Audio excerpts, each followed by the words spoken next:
纽约是年轻人求学创业的天堂，这里丰富多彩的生活，也是退休的成功人士安居乐业的地方。纽约有着巨大的包容性，不论你来自地球的哪个角落，都会被接纳。纽约提供创业最完善的资源，在这里每天都上演着创业的奇迹。这里造就了无数的百万富翁、千万富翁、亿万富翁，每一个世界平台都以在这里拥有旗舰店为荣。纽约的一举一动影响着世界的各个领域，尤其是金融和地产。纽约地产一直是在上升，偶尔小跌。人们开玩笑地说，纽约地产的保值性已经超过了黄金。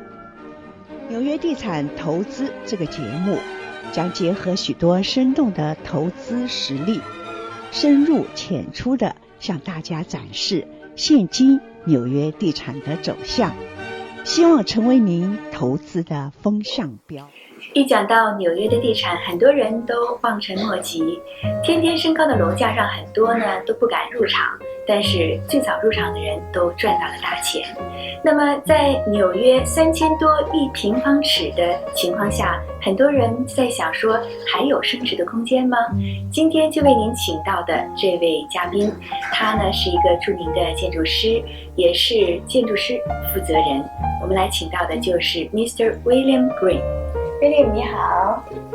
It's a pleasure to be here today. Welcome to our program. Thank you very much. Yes, I know you probably want to best tell us the history of New York, and I want to ask, since a lot of investors will want to know, since the square footage of the New York already, some especially the new buildings 3,000 and up per square foot, do you think there's a room to grow? Excellent question, because in Manhattan, as we all know, it's extremely popular. We happen to be in a time of enormous expansion and development. Right. And the prices go up because Manhattan in particular is a place where so many people want to be. So it's an excellent question. And of course, for your investors, you'll want to know, even though it seems very expensive at this time, is there room to go past this? And what I can say is that Manhattan continues to be a very popular place. It's the focus of a lot of attention from a real estate standpoint around the world. The prices have continued to climb, even during recessions where the prices don't go up. They go down very, very little. And then as the economy improves, they continue to increase. So the short answer is yes, without any question. I believe that there is continuing room for the investment to grow. Can you tell us more like area that you think have a more growth Opportunities? Yeah, sure. Well, of course, let's say the blue chip neighborhoods like Soho, like Midtown, around Central Park, which of course is such a beautiful area. The prices are high, and it's difficult to get in or find any bargains. So the areas that have become more popular are in Brooklyn, Williamsburg, Greenpoint, or in Queens as well. Astoria is extremely popular, but not nearly at the point where it is in Manhattan. So for your investors that are looking for an area that has already shown some signs of movement, but still it's an opportunity, I would suggest those areas of Queens and in Brooklyn. So in Queens, Brooklyn, in your opinion, have a more growth opportunities? There is more growth opportunities. The buildings are somewhat smaller because the zoning does not permit the size of buildings that areas of Manhattan do, for the most part. but the price point is lower to get in, and there's a lot of growth potential. Right. And so that would be my recommendation. And also, is any suggestion for a new investor, especially overseas investor?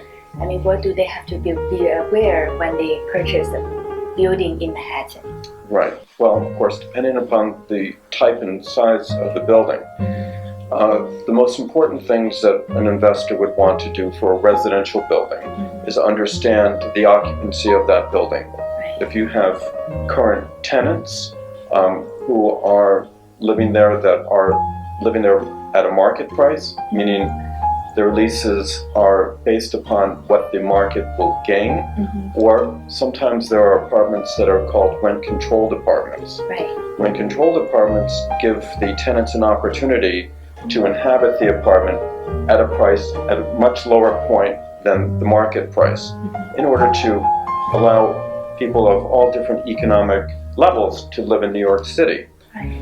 However, from an investor's standpoint, if there are many apartments that are rent control and they continue irrespective of the owner, then that is going to have an effect upon the price point of your purchase and what you can assume to be the value of the building in time.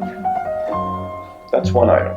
You'll want to make sure that the mechanical systems are current, are in good condition, that the structure of the building is sound, the roof is not going to leak. There's due diligence aspects of those and others that the investor will want to be aware of. Also, because Manhattan is constantly changing, you'll want to know what your zoning district is and what your adjacent properties opportunities are.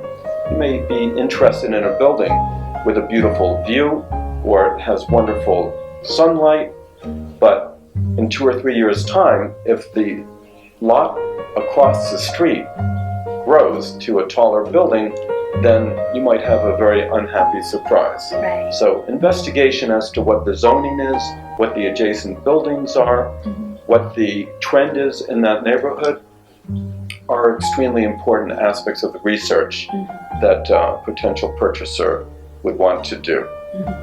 So for our investor, their research is very, very important. You Very can just come in to buy a building just like that. No, you don't. You don't. You want to know what the activity has been and is in your neighborhood.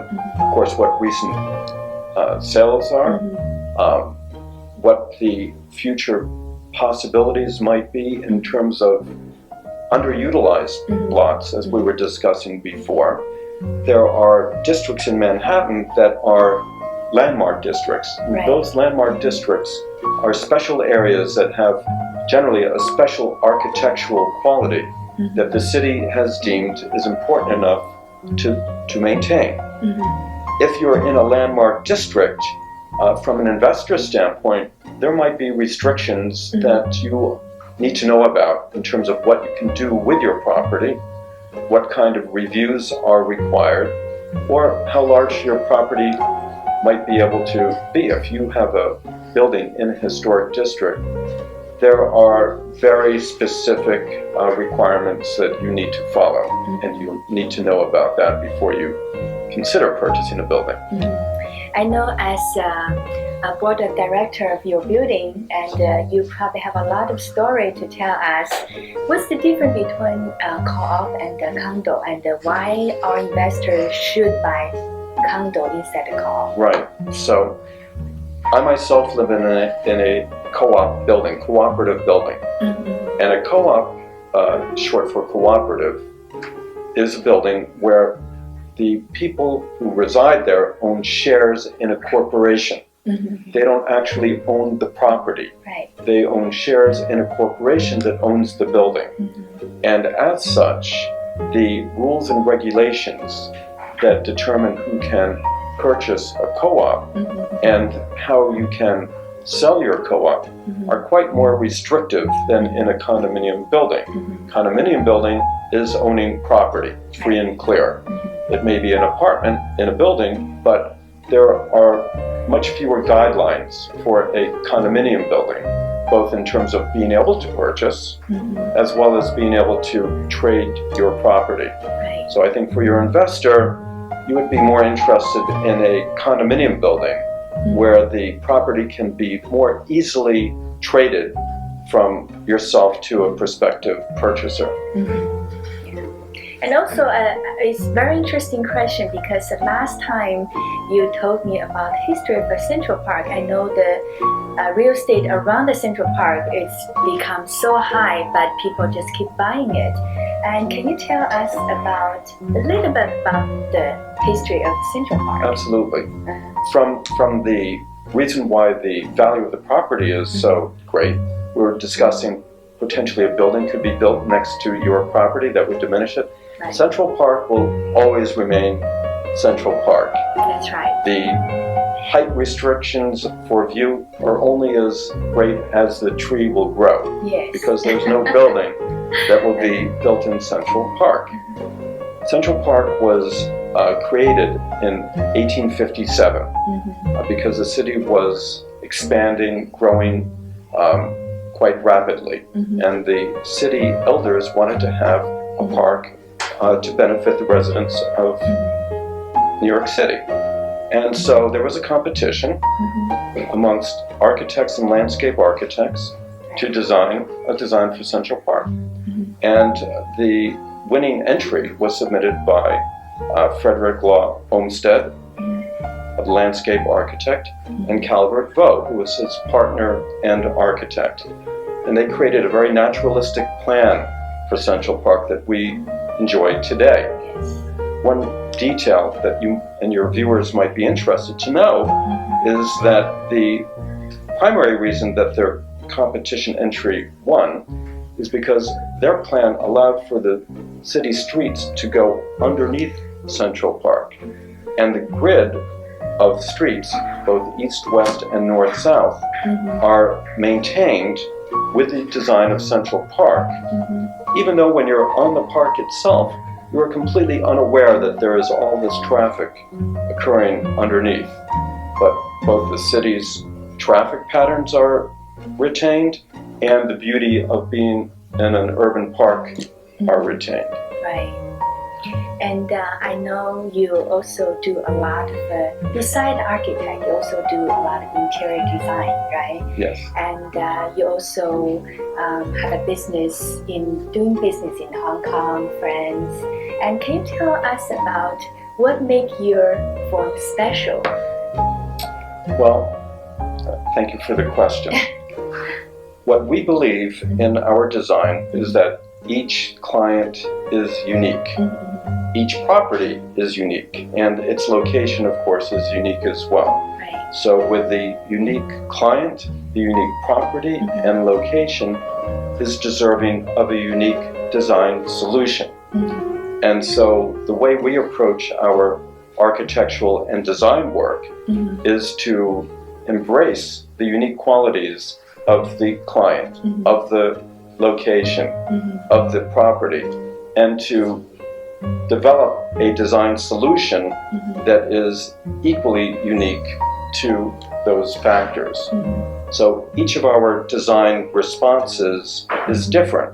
If you were to look at our work, you would see that there is a quality of a beautiful aesthetic and a function, of course, that works, we hope and expect, but that each design looks different from each other design for those reasons.